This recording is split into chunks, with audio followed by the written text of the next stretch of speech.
નમસ્કાર, આપ જોઈ રહ્યા છો નેશન પ્લસ ન્યૂઝ. હું છું આપની સાથે હિતલ ભગત. આજે મહાશિવરાત્રી નિમિત્તે છોટાઉદેપુરના અતિ પૌરાણિક જાગનાથ મહાદેવ મંદિરે ભક્તોની ભીડ ઉમટી પડી છે, જેમાં ઓરસંગના પટમાં આદિવાસીઓનો મેળો ભરાયો છે. આજે મહાશિવરાત્રીના પાવન પર્વના દિવસે છોટાઉદેપુરના અતિ પૌરાણિક ગણાતા ઓરસંગના કાંઠે આવેલ જાગનાથ મહાદેવ મંદિર ખાતે ભક્તોનું ઘોડાપૂર ઉમટી પડ્યું છે.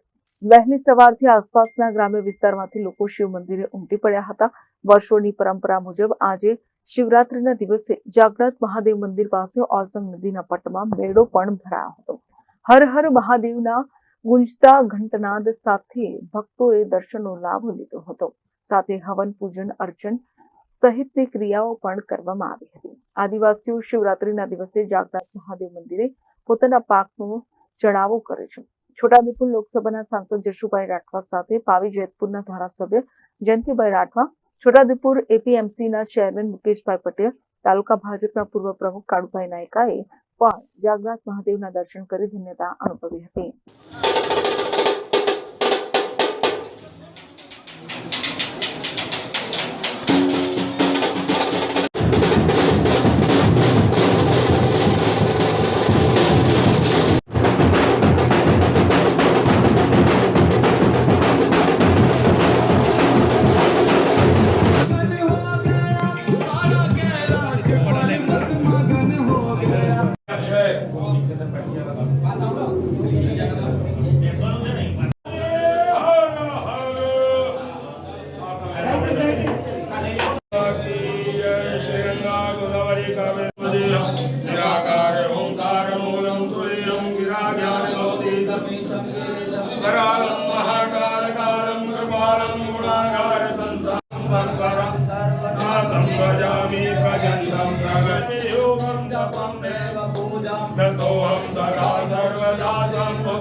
આજે પાવન પવિત્ર તહેવાર એવો મહાશિવરાત્રિના પાવન પર્વ નિમિત્તે છોટાઉદેપુરની ધરતી ઉપર મા ઓરસંગના કિનારે આવેલ દેવોના દેવ જાગનાથ મહાદેવના દર્શન કરી અમે લોકો ધન્યતા અનુભવી છીએ.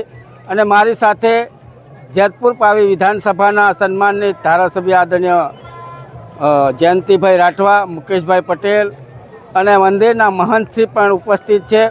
અને અમે પ્રભુને પ્રાર્થના કરી કે આ ભારત વર્ષની તમામ જનતાને ભગવાન સુખી રાખે, નિરોગીમય બનાવે અને આયુષ્યમાં વધારો કરે, એ જ અભ્યર્થના.